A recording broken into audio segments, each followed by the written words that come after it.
yeah. Oh, the I frames, mean, I mean. it's pretty rad. It's decorated well. Oh, I just noticed you're wearing a Foo Fighter shirt, and I got a Nirvana shirt on. Yes.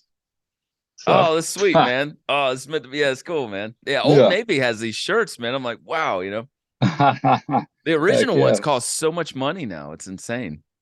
Yeah, dude. Yeah, I had a an old, what was it? It was the piece, I think it was Pieces, the Pearl Jam Yeah. shirt. It was like a yellow square with a kid in it. I think it said Yes. Pieces or something like that. I had that when I was like early 90s. It would still fit me if I had it, but man, I don't know what I did with it. I wish I still had that thing, dude. I That'd be know, right? amazing. Yeah, yeah. Well, hey, man, thank you. This is Kimball Walters, man. Thank you for being on the show, brother. Of course, yeah. Thanks for having me. Happy Yeah, to be here. I first found out about you because of Josh and Dane, their sports show. I was on their Yeah. show, and then you were on obviously on theirs. That was cool. Yeah, that was super fun. It was interesting because when they asked me to do it, I was like, I am I am the furthest from a sports guy, you know. Like I used to Yeah. skateboard in high school, and that's really as far as I went, you know. And so I was like, I hope they don't ask me like my favorite team or like what I think about, I don't know, Nolan Ryan. I mean, that's as current as I get, you know. Oh, same here. Same. That's so funny you Yeah. said that. I thought the same thing. I was like, I know nothing about sports. Yeah. They were killer though. They were well, I was just one of them. But he was a cool dude. It was a good Yeah, combo. yeah. Oh man, I'm so pumped to hear about you. You're opening for Candlebox, right? On Yeah. July 14th. Yeah, yeah. That it's creeping up on us. It's Ages kind of didn't do anything for a little bit. Like the pandemic kind of, it shut everyone down. And then I kind of got nervous about playing the size of shows that Ages would do, like the clubs, like the couple hundred seaters or whatever. That's like where we live if we're touring on our own or whatever. And for the safety protocol and all that stuff, I was just a little in my head of like, I don't know if that's worth it because it was the thing of like if you get sick on the road, then you got to pull out it for 14 days. You've got a rental, you've got merch, you got to bail on all your shows, and so it just seemed like a big liability, you know. Mhm. And so unfortunately, we didn't play for a while, but now it seems like perfect time to come back. Everyone seems healthy. I just was at a wedding of like 300 people. I flew there. Went to a bunch of bars. Nobody got sick. It's Yeah, great. So I'm all about it now. Now I'm like, okay, yeah, dude. kickstarting, full gear, ready to go. Being a singer, it's like your voice is your instrument. That's got to be nerve wracking. Taking care of your voice every night. I don't know how people like drink and party and stuff and still perform the next day. Yeah, I'm horrible at taking care of my voice. I don't party. I mean, I'm drinking a beer now Yeah, because me too. Yeah. it's just like, my nightcap kind of vibe. Oh, geez. Mhm. Well, cheers. Um, Cheers. I guess I should drink it. Yeah, me too, right? Yeah. But I like my beers and I also like talking. That's my biggest crutch on the road is I just like to talk to everyone. And so I'll lose my voice from just nonstop use, like our shows you usually when we're out opening for people, it's like 35 to 45 or so minutes. So it's not super long, but I'll scream a ton. But then it's as soon as we're out, as soon as we're finished, I'm at the merch table just talking. And that's what kills me. And then we'll Yeah. go to the bar, maybe. But That's interesting that you meet at the merch table. I was just listening to Dino from Fear Factory, and he was saying that they're not going to do meet and greets. That he'd rather just meet at the merch. So I kind of understand meeting, both. yeah, Yes. What do you feel about that?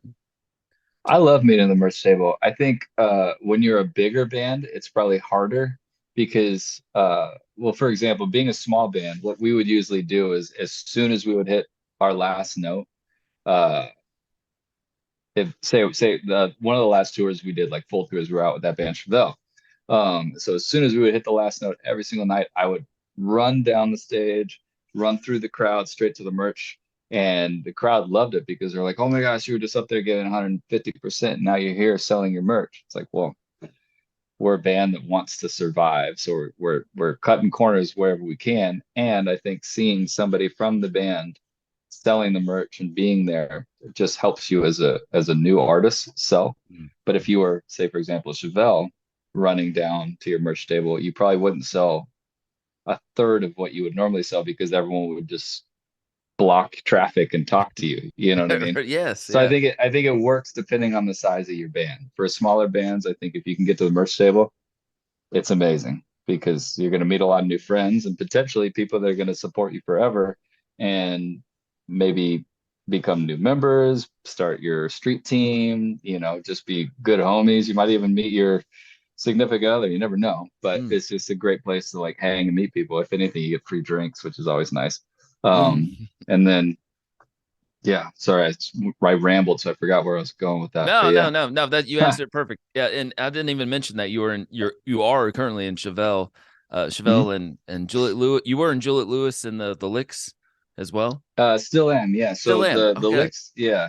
So the licks thing was, we all, it was like, I guess I had a couple other bands before that, but I had a band called The Rise, right, or no, vice versa, right before that. I've had too many bands, man. It's crazy. Like, and I never say any of them are done. Like The Rise was a band that I'm originally a drummer. So The Rise was a band that I was a drummer for. Uh, we got scouted by Rick Rubin's team, and he came to one of the shows. Killer story. We broke up before we could sign with them, but they offered us a deal, which was rad. But that band was 2000, 2001, 2002-ish. And we still have a text thread about like getting together to jam, like play hardcore shows and stuff.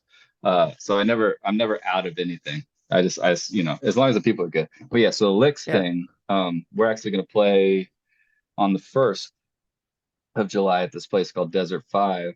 So everyone in the Licks, we all do a Tom Petty Johnny Cash cover band for fun, obviously minus Juliette, and like Yeah. So we'll cool. we'll learn the song. Yeah, it's awesome. We'll learn the songs like 90%, and then the other 10% is just us like throwing on like fuzz pedals and riffing out or like making sure people are dancing or whatever. But Juliette's gonna come out and sing a song with us. And so we're like, all right, you never know what's going to happen. So we should brush up on some lick songs because we might all of a sudden just do a mini lick show because we're all up there.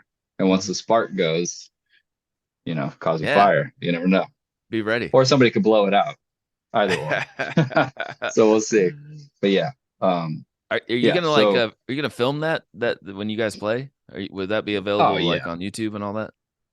Hopefully. Yeah. I mean, dude, somebody's gonna feel, but like this place Desert Five is super hip.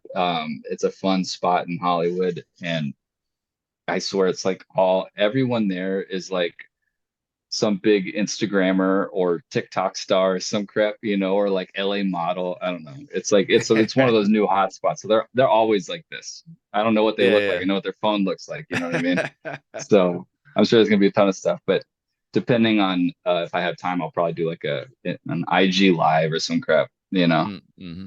Yeah. Dude, how'd you hook up with Juliette Lewis? I mean, one of my favorite movies is Christmas Vacation.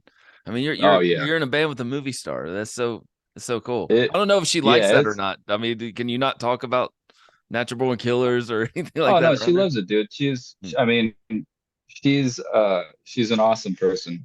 Her and I are like, I would say our relationship's like brother sister vibe. Like we're super close. When I moved out to LA, I didn't have enough money for an apartment. So the reason I moved to LA was, I guess I'm gonna go here and I'll start in the beginning. But the reason I moved to LA was she asked me to be in her band and I didn't have enough money to live anywhere. And so she had this house in Burbank, is where she was living at the time. And it was just her. So she's like, you can live with me for free, Wow. because we like you and you're cool, whatever. And so I had the whole time I lived with her, I had my bedroom, which was a killer bedroom, but it was just a mattress on the floor. And I was such a young, like broke musician at the time that I didn't even think of like, oh, maybe I should get a bed frame or anything. I just slept on the floor the whole time. It was like 2 years I lived Wow. with her. I just slept on a mattress on the floor. But the way that this is pretty funny, but the way that we hooked up was sorry, getting buzzed. So the way that we hooked up was, so I had a band called The Rise, put out 2 records, hardcore band. I was a drummer, and then from there I started this band called Vice Versa, which was like kind of like the Darkness and the Foo Fighters, and Mm. like kind of that more like radio rock solos, big drums. And I was the singer guitar player of that band, and this dude Jay Parkin, who now he works for Taylor Guitars, he was Juliet's manager at the time, and he was basically scouting a band for her because she wanted to be in a band. And so he was in like this underground scene. So he got the guitar player for H2O. He got Patty Schimmel from Hole to play drums. Oh, He got Paul Ill, who's like the most insane session bass player ever. And then they called me to be the guitar player or the lead guitar player, the other guy. And that's kind of how the whole thing went down. And so the first time I met Juliette, and Todd and Patty and Paul was this is back in like a CD, so this is like 2003, right? So they yeah. asked me to do it. I get on the phone with Juliet. We vibe. They like my vibe, and so basically it was her manager was a fan of mine, and so that's how the whole thing went down. And he made the story of like you need this guy, and like he did with everyone else. And so when it came to me learning the songs, they had 5 songs that they had written. I didn't get them until the day I was leaving because it was snail mail back then Oh too. It no. was like 2004. No, 2003 is when they were sending me. We were talking, and so I mean, I guess they had overnight delivery too, but they didn't choose that for me. But they sent me a CD as before, all the stuff on your phone. But Right. they sent me the CD, and so I have my ticket. I'm like, crap. They never sent me the songs. I'm about to leave the house to go, but I guess it's okay. I'll learn it when I get there. And so I open my door, and as I open the door, it's the FedEx guy, and he's got a package from Jay, and it's their 5-song EP that they made. And I didn't have time to sit at home and learn the songs. I was heading to the airport. And so basically, I grabbed my band, vice versa, because I had just finished that record. I Mm-hmm. grabbed our record, and I had hers. And so on the plane, I would go back and forth so I could hear the chords. Because I mean, this stuff's not crazy. And so I would hear the notes, be like, okay, that's this, and I would write it down. And I learned their whole album that way. And so I didn't realize this, but we land in LA, go straight to Juliet's house. First thing I did was meet her, which is, kind of a big shock because I was like, oh crap. I, I was living in Texas in Austin at the time. Before that, I lived in Indonesia. I was extremely far removed from any celebrity or Oh, anything super successful in the arts, which was my dream. And so like this was my dream lived, standing in front of me and saying, oh my gosh, this is crazy. We vibed, it was cool, and then we go straight to rehearsal, and I hadn't played a guitar yet. Oh crap. And so we get there, and I think it's one of those things when you're early 20s. I think I was like 22. I was like, this is easy, dude. No problem. yeah. Fine. Yeah. And the confidence made it easy. Like I even in my head, I learned the lead guitar. Like at the time, Todd, who's now the rhythm guy, I learned his leads from the record that they sent me. And so we would start playing and I'd start playing his parts. And I'd look over and like, oh, I'm sorry, man. They're doing this, whatever. But it worked, just going back and forth from my album to the Licks album. It was cool. Yeah, that's Yeah. insane. Imagine if you practiced ahead of time. You'd have been able to do everything, dude. Yeah, You'd been I mean, telling it the would have other guy been what to play. nice. Yeah. It would have been nice. But dude, the funny thing that Todd, he was like my best man at my wedding, the other guitar player. He's like the best in the world. I mean, all the Licks guys are, but when I lived in Austin, I got really into like fashion and everything. And Jay Lindeberg was one of my favorite brands. And now, back then they would do suits and cool stuff like that. Now they do mainly like really hip golf clothes, which is still cool. Yeah. But when we met, he had a Jay Lindeberg headband wrapped around his on his wrist, like he was like his like, kind of like a this, arm Uh-huh. protector for the guitar. And I was like, oh, Jay Lindeberg. He's like, bro, you know Jay Lindeberg, man. That's totally, that's the way we hit it off. And then oddly enough, the weird things that happen with the Licks is fast forward, we're touring in Europe, and Juliet would always ask me like who the hip like clothing brands were. I guess this is so lame to say, but I don't know. I thought it was cool. Yeah. But I was like, I love Lindeberg, I love all these companies. And then we ended up doing a bunch of stuff with Lindeberg, and he became one of our homies, and we would just party all the time. And it Whoa. was like, that whole world being in that band when we were at our peak was like it was chaos in the best way, but it was like very much live fast. Like there was a lot of stuff happening. It was Yeah, wild. you guys are probably playing really big shows. And I know I see her on Yeah. talk shows. And I mean, did you guys ever do late night with her, with the band? Yeah, we did.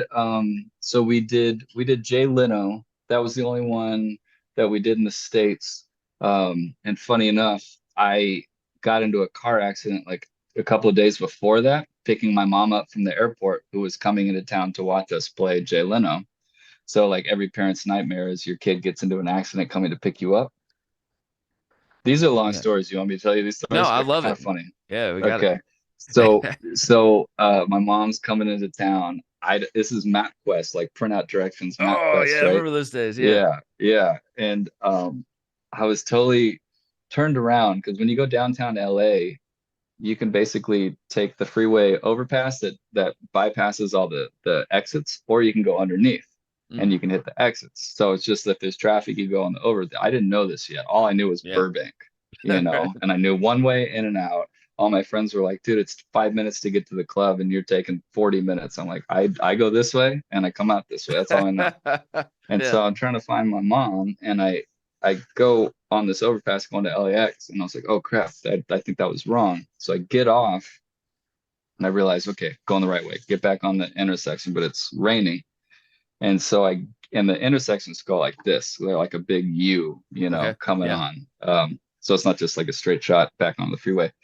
So I go to get onto the freeway, and it's raining, it's pouring down, and I hit like some slick on the on ramp, and my car spins out and it ends up on an embankment, like a bunch of mud, freeways right here, a bunch of mud, and I'm facing the oh no, I was facing the right way, and I get out of my car because I'm not on the road anymore, and I look because I hear a crack. I look under my car thinking something's broken. The next thing I know, I hear squealing, and I stand up, and a truck hit my car, and I was standing in front of it. My car hit me, knocked my teeth out, and threw me back. I blacked out, Oh my woke up, God. whatever.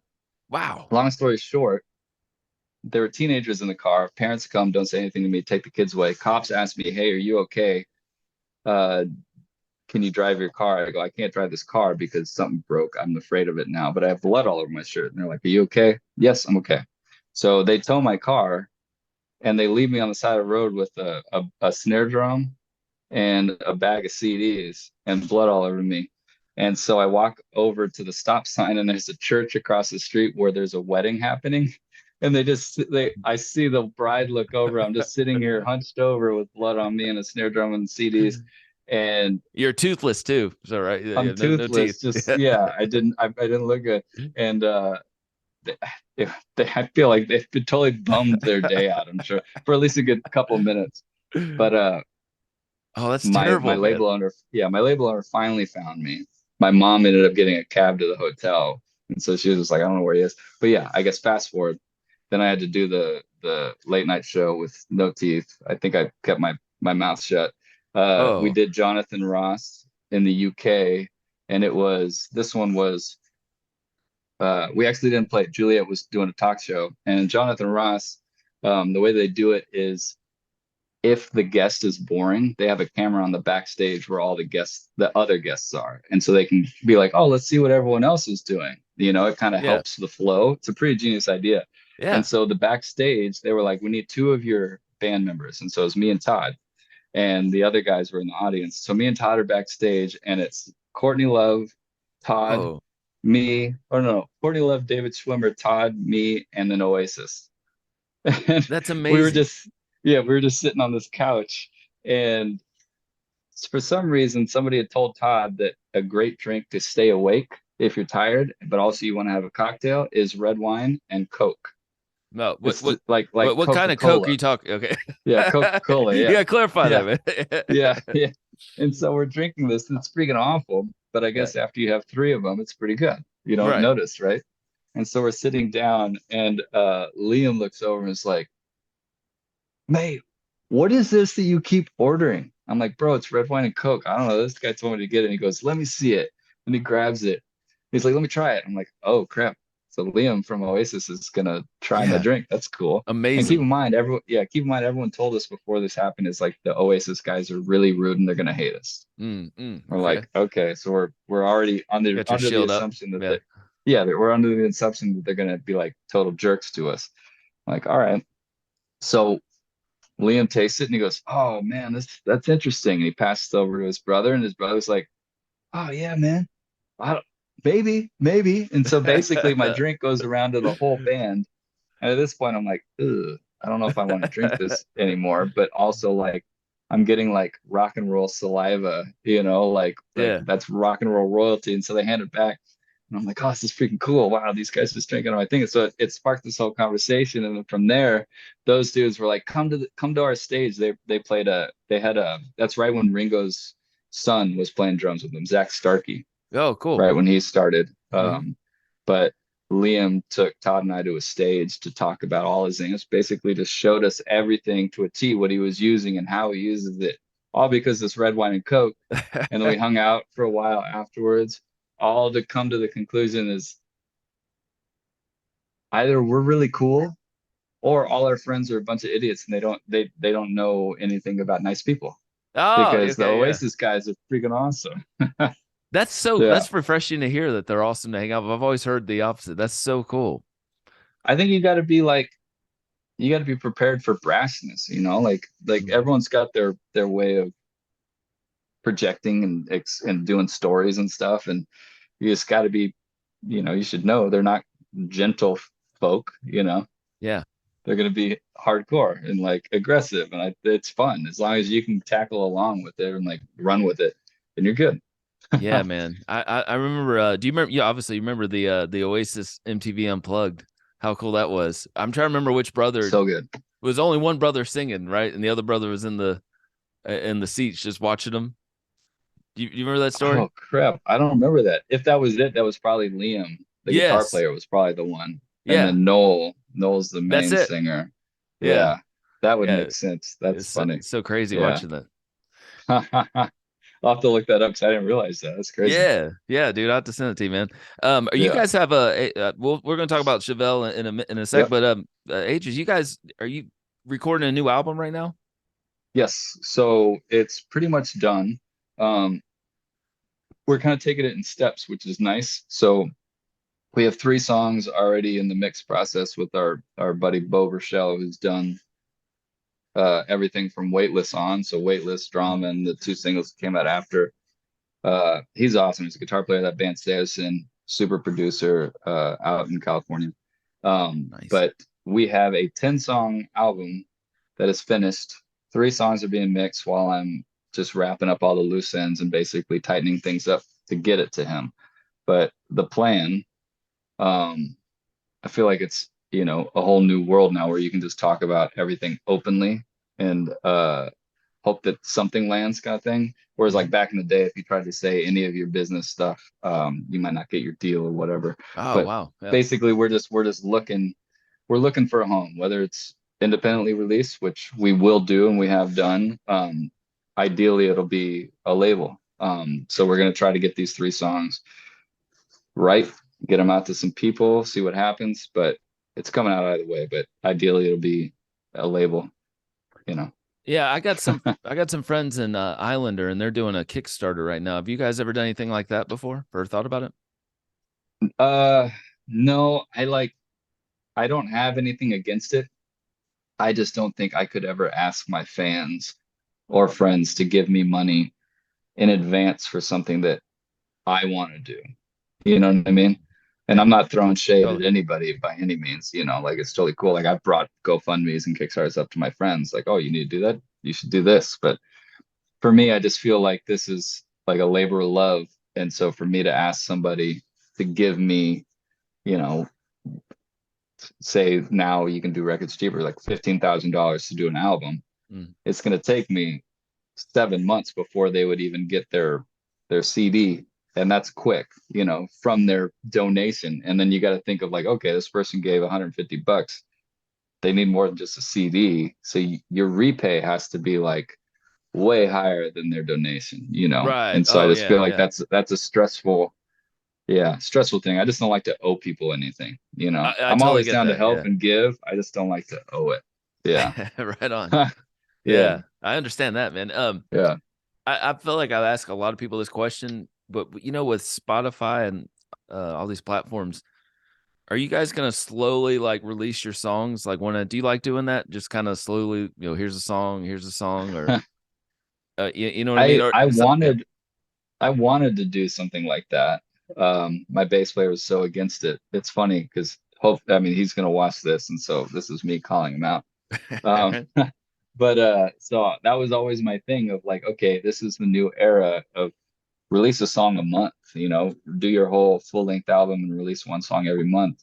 And then by the 11th month, like say you start in January, by the 11th month, you release the whole thing as a package, and maybe like two B-sides or something. So it's a little bit different, but then you have an album as opposed to just all these singles. But the singles still Yeah. stay there, but then you have the album, right? And he Right. was always against it, dude, no, that doesn't make sense. Doesn't make sense. Well, our buddy Bert, the original singer Fear Factory, they Yeah. went to a show together and he mentions, maybe I'm going to be doing it this way. And Tony calls me and goes, bro, just talk to Bert and he's going to do a single scene. It sounds like a great idea. And I was like, I've been pushing you on that for like years and you were against it. Um, so I guess it's a long way of me saying I'm totally into it. But on that note, this album doesn't lend itself to that. There's too many different songs. Like it's very much like a An album. wave, Yeah. like Yeah. it's yeah. And so unfortunately I don't think there's, we'll probably do singles, probably like three songs we can put out there that are fine by themselves. But there's a couple that it's like you put it out by themselves, it's gonna be like, this Weird. doesn't make sense. Yeah, it's a little strange. Yeah.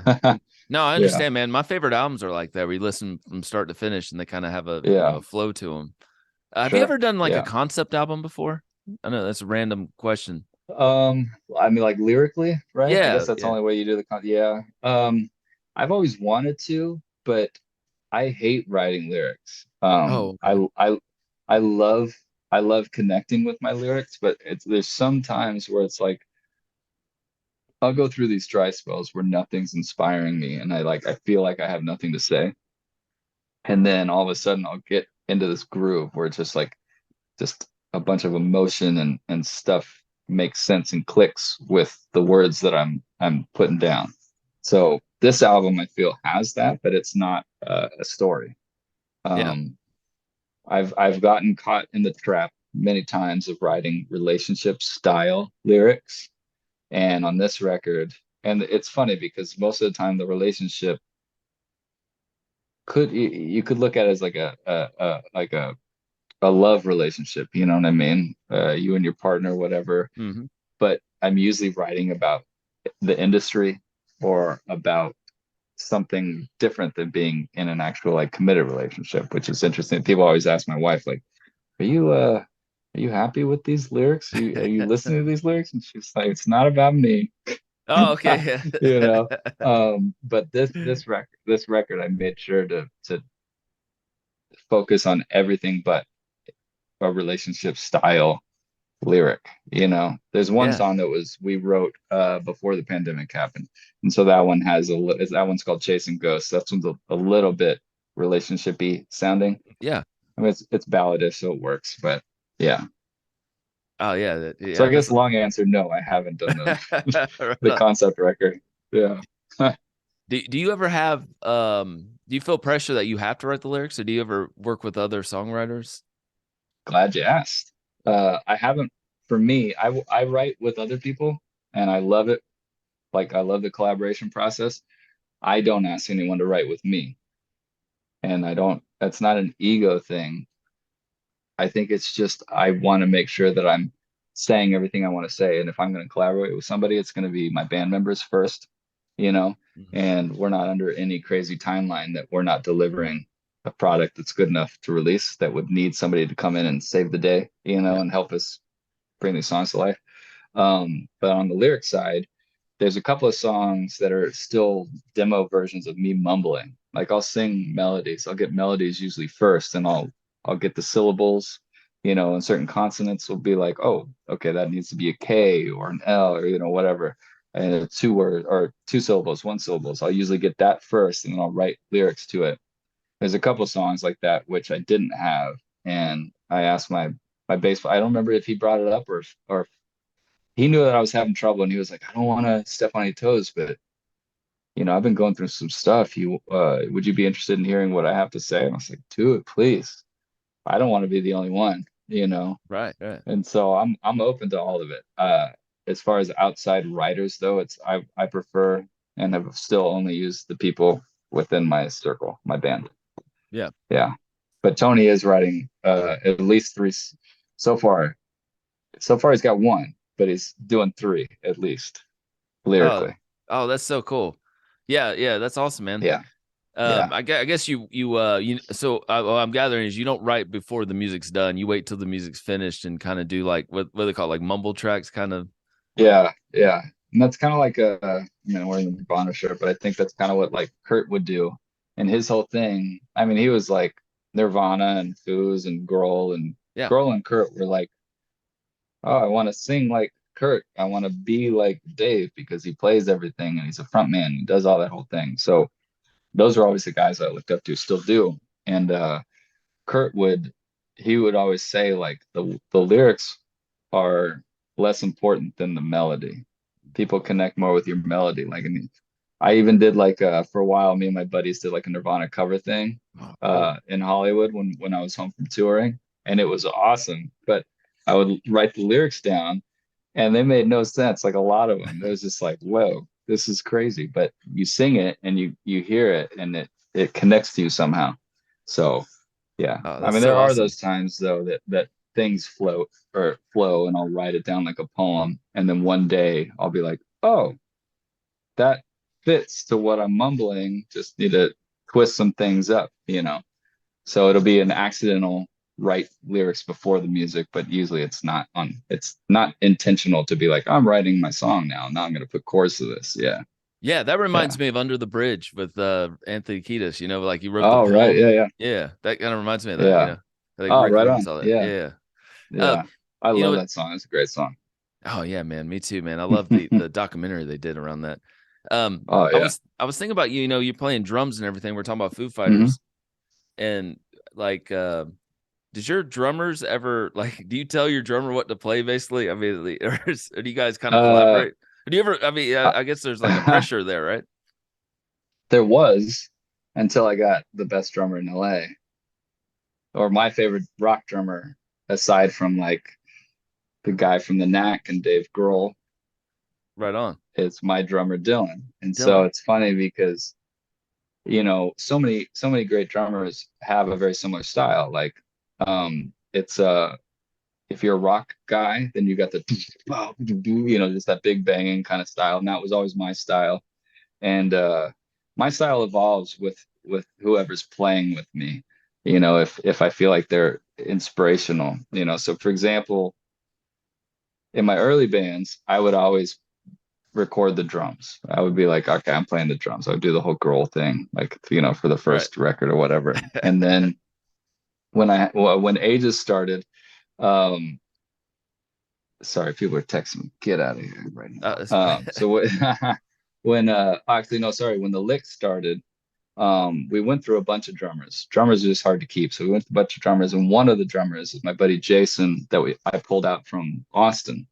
I had filled in for a band that he was playing in, and he has this crazy, like soulful, like powerful way of playing where he's like, we had this licks have a song called Mindful of Daggers, which when Dave Grohl came in and recorded the Four on the Floor record, that was the only beat that I told Dave, because we let Dave be like, okay, you're recording drums on our record, you're being our drummer, this is amazing. But there's one song you can't change the verse drums to. And my band was so freaked out that I told him this because they were like, dude, you just told Dave Grohl like he couldn't play what he was going to play. And I was like, Jason had a better part. I'm sorry. And the great thing about Jason, the way he played, so like the beat goes do pa do pa doom doom pa, so it's like you're going between the accents, but you're keeping the quarters on the hi-hat. So it's doosh gas, doosh got this, doosh gas, doosh, so yeah. you're switching like that. And it sounds simple enough, but not a lot of people can do that. And I had never seen it done until Jason did it. And so of course I'm like, now I'm inspired and like motivated to play more like him. So I learned it. I had to show it to Dave, which was pretty rad. And it tripped him up for two tries. And then after that, it was like, wow, nobody's ever played it so good. It was Oh wow. insane. But then Dude, that's uh, amazing. I did play on the first record, I played drums on one song. On Actually, Jason was the drummer. He played piano. I played drums on one of the songs, which was weird. But then fast forward to Ages, our drummers up until Dylan would kind of uh, lead off my drum machine or performance examples on the demos to like guide. And a lot of times we had this guy, Mike, he would basically play exactly what I played. So it was like Okay. I had to have the song done because it wasn't going to change. And now when I write a demo, it doesn't matter what drums I can have on it. Give it to Dylan, and it's going to be like so different in the best way to where all of a sudden the song just goes from here to here and it just makes you think and it's awesome. Yeah, he's great. Yeah, dude. Yeah. That's so crazy that you just kind of like nonchalantly throw Dave in there, like, yeah, yeah, Dave was our drummer or whatever. Yeah, I showed him a thing or two. Yeah. Can you That just one was like pretty real quick cool. talk about how that came to fruition? Yeah. So being in a band with Juliette Lewis opens a lot of doors because a lot of people want to meet her, right? And so the cool thing about the Licks was people always like, oh, it's another actor band, whatever. And then once they saw it, they were like, oh man, this is like a band. And the singer just happens to be an actor as well. Like, I still don't think I would say there's not, but there's very few bands that had as much stage charisma and originality and like excitement as we did. It never stopped. There was some crazy magic happening. We could be all like in a blackout of just like running around, but know exactly if somebody fell off here, following them. No one had to look at each other at all. It was a magical connection that we all have. We still have it, you know. Hmm. Um, but the way that we met Dave was Dave wanted to meet Juliet, Juliet wanted to meet Dave, and I think we were doing a festival, and they met, and next thing you know, he meets us. He thinks we're awesome. He was totally vibing on the fact that I had a beard and long hair. And he's like, oh, yeah, just like me. This is cool. And, we would bro down and he invited us to play Hyde Park. That was a crazy show. So it was London Hyde Park, 90,000 people sold out. And it was so this is top to bottom, right? It was Foo Fighters, Motorhead, Queens of Stone Age, Angels and Airwaves, Juliet and the Licks. That was the show. So it started with us. So Julian Licks, Angels Airwaves, Queens of Stone Age, Wow, Motorhead, Licks. It was crazy. that's And so the crazy. backstage was all of us, we were all just chilling. And we became really good buds. We partied and like hung out and did the whole thing. And so he was like, Christmas was coming up and we had actually just gotten rid of our drummer. So we had somebody filling in on this show. Am I getting this right? Crap. No, I'm getting it wrong. See, it's been so long. Crap. I think that was after Grohl recorded with us. Okay, let's just say it's before. We're just gonna go with this story because I'm getting lost in my own story now. It's been so long. But either way, we became buddies and he offered his 606 studio as a gift for Christmas for 3 days. Said, come in, Yeah. record and work on some demos, do whatever. And as we were going in to record with him, we didn't have a drummer. We had let our drummer go and we're like, Juliet's like, what do we do? What do we do? What do we do? And I always pushed like I'll play drums. I'll play drums. It's fine. But you know, she was like, no, you play guitar. We're not gonna do that. I'm like, okay. And so she tells Grohl, like, I don't know if we can do it. We don't have a drummer. And he's like, well, I'll play on the demos. It's just demos. It's fine. And it's free. Yeah. So now we got a studio and one of the best rock drummers ever for free. Yeah. And he had such a great time. He goes, you know what? I'm just gonna play on your whole record. It's fine. I'm gonna play on your whole record. Oh my gosh. Okay. So we got to demo. I think we demoed 2 or 3 songs with him, maybe. Only one of them made the record. And I think we kept it from 606. Everything else we did at Jim Henson's studio, Henson in LA.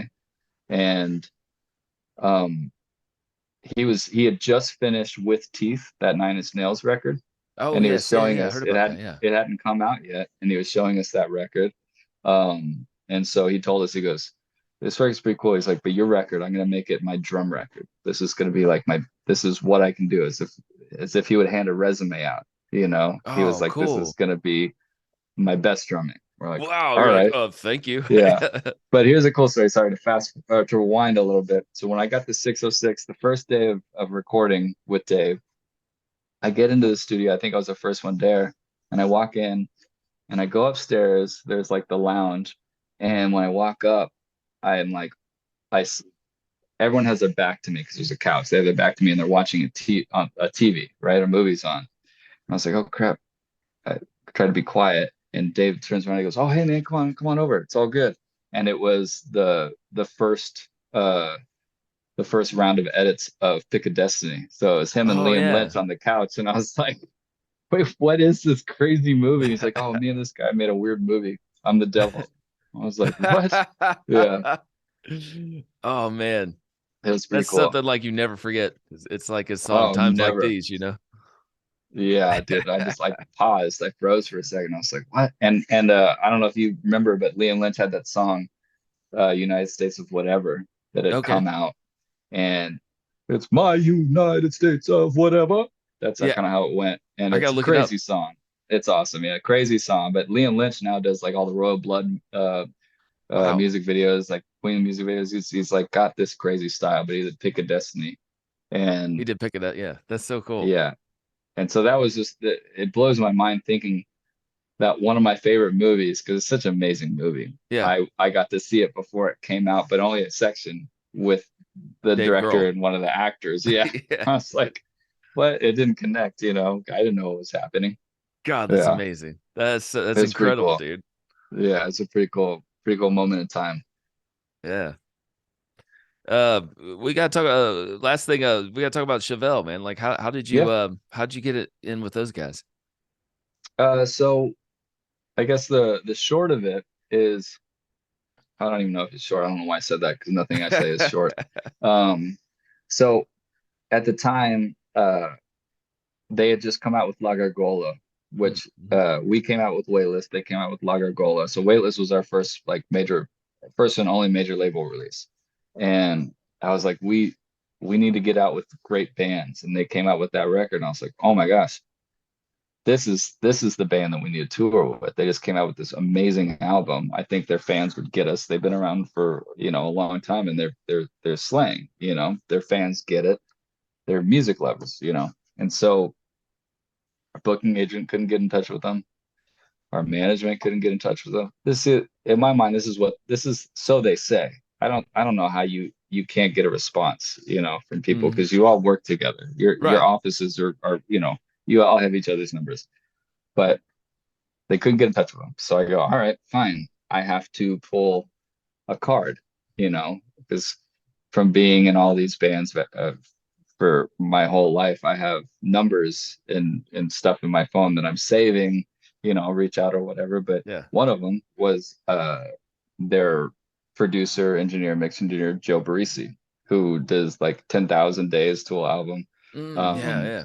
did the last four Chevelle records, Caius, everything. Dude's a superstar, Soundgarden, Queens, like the dude's the best. And Amazing. so yeah, so he had actually hired me to help him with his recording school. And so I'd play drums, sing, and guitar and stuff while he would teach his students. And so through that, we became Cool. buddies. And I was like, okay, this is my last resort.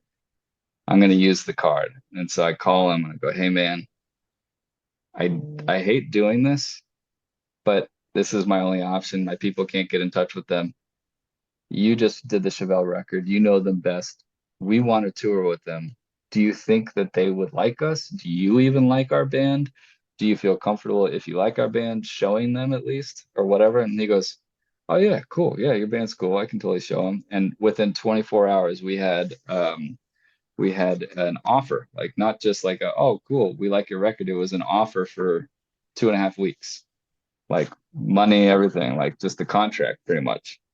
And our guys Wow. said they couldn't do it, but Joe Barisi hits them up. Boom. 24 hours later, we're signing a contract to go on tour for 2.5 weeks. That's a heck And of a card to pull right there, man. Like 24 yeah, hours later. yeah, I felt, I still tell him every time I talk to him that I owe him so much, if not Yeah. everything, right? So we went out for 2.5 weeks. They took us out for a short one. They liked us. We were cool guys. They liked the music. Took us out for a longer one, then a longer one, and next thing you know, we've done four runs with them.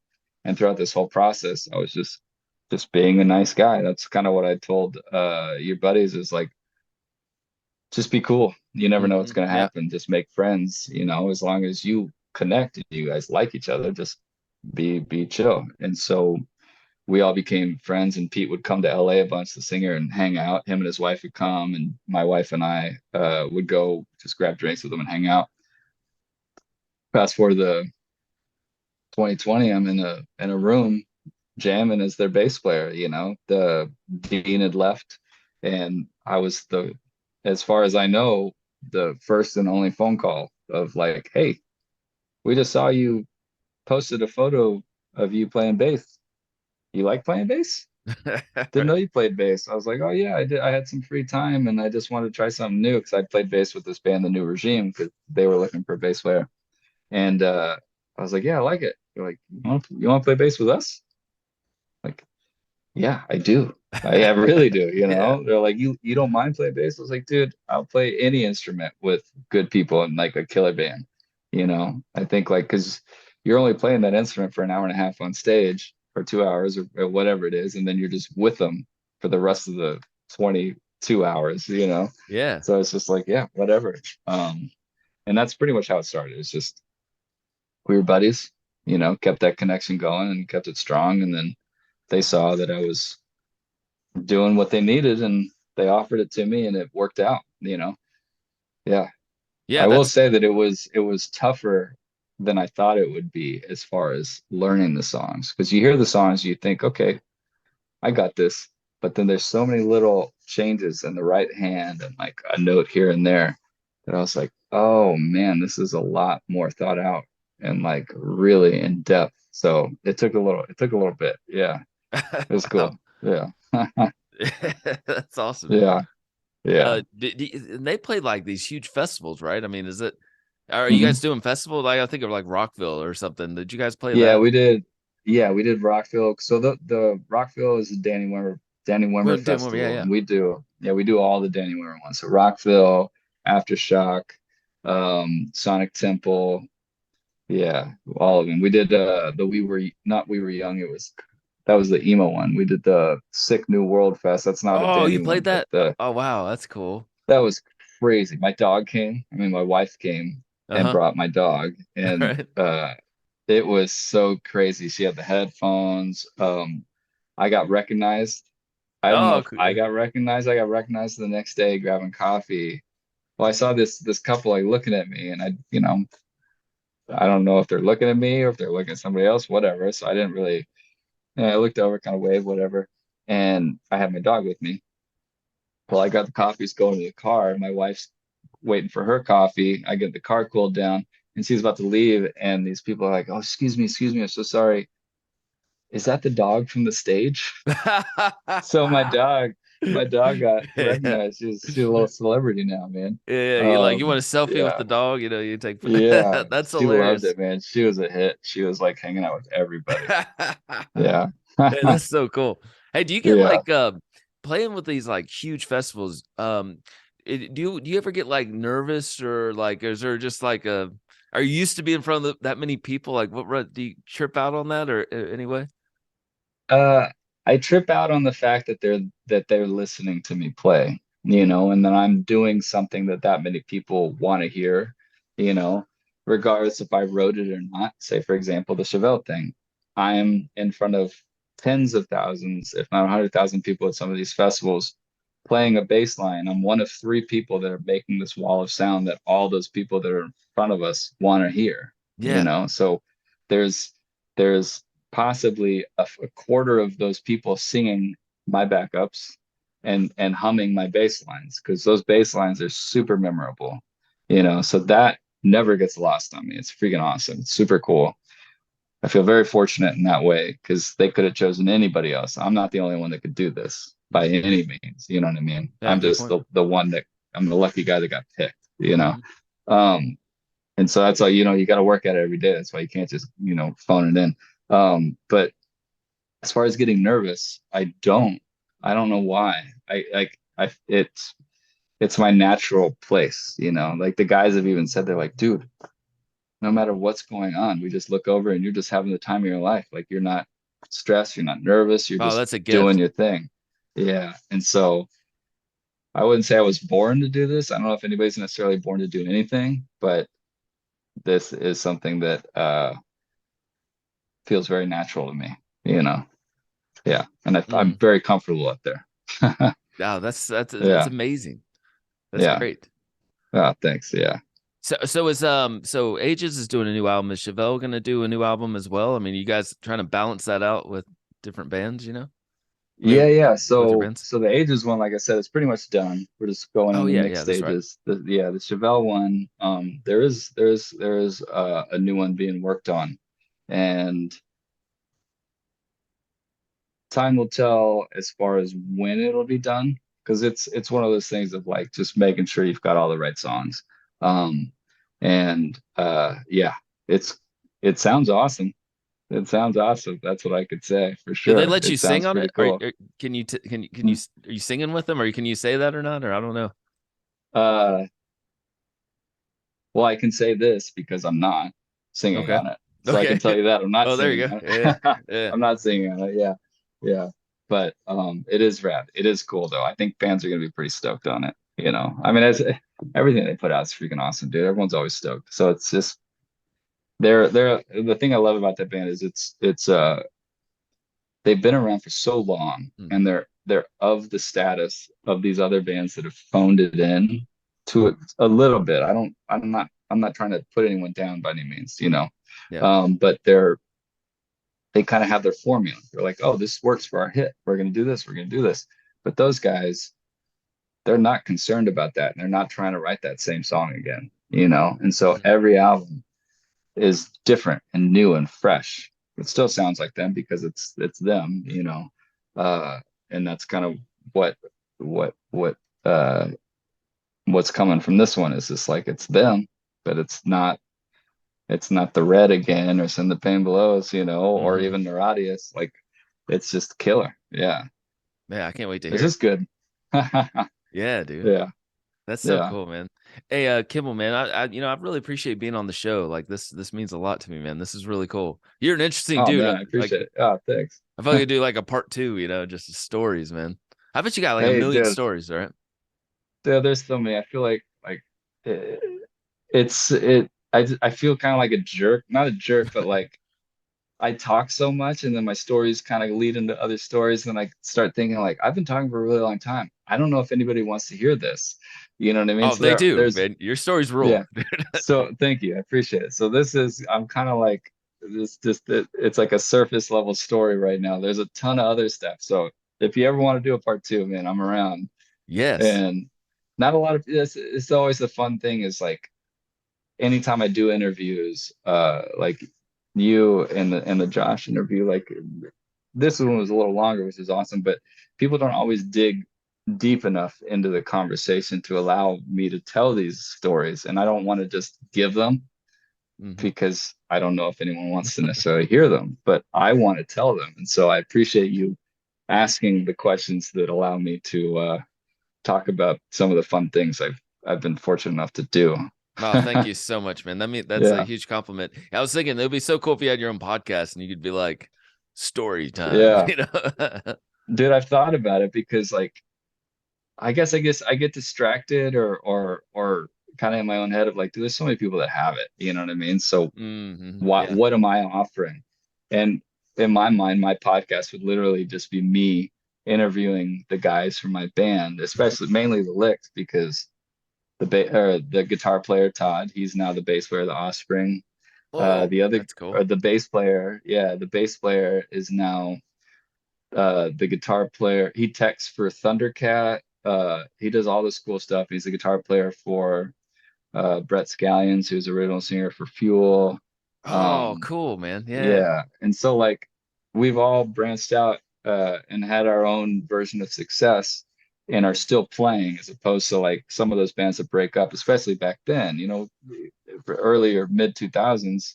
Now that's like 10 years, 15 years ago. So for all of us to still be in the business and making a living off the business or mainly the business and not having to do much else, there's so many things to talk about. But I don't know how many people want to hear me talk to just my bandmates. I don't know. Maybe I'll try it. We'll see. Yeah, dude. Yeah. Or you could write a book or something. That'd be cool. See? I want to write a kid's book. I'm not Really? a huge That's fan of cool. writing a main book. I want to do a kid's book. I've been wanting to do that for like ever. Yeah. Wow, you should do it. Yeah. Yeah. Yeah. I'm trying to think of I people who should. I have, but need to, that's really cool. yeah. I need to like hyper focus, figure out what it would be about. Yeah, the Yeah. guitar player of Zach Brown Band did one. Oh, cool. Coy Bowles, I think I'm saying his name right. Yeah, but it was killer, Hmm. man. That's a great idea. Oh, You that's should do that, awesome. man. Yeah, yeah. Thanks. I appreciate the vote of confidence Yeah, man. and support.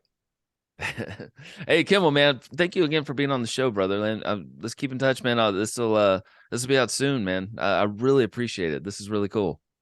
Awesome. Well, thanks so much for having me, man. It was great chatting with you and meeting you, seeing you face to face. Yeah, dude. Yeah, man. We gotta keep in touch, man. Means a lot. Yeah, yeah, for sure. Yeah. Well, when I'm in your town or whatever, if you want to come to any of those shows, just let me know. Done deal.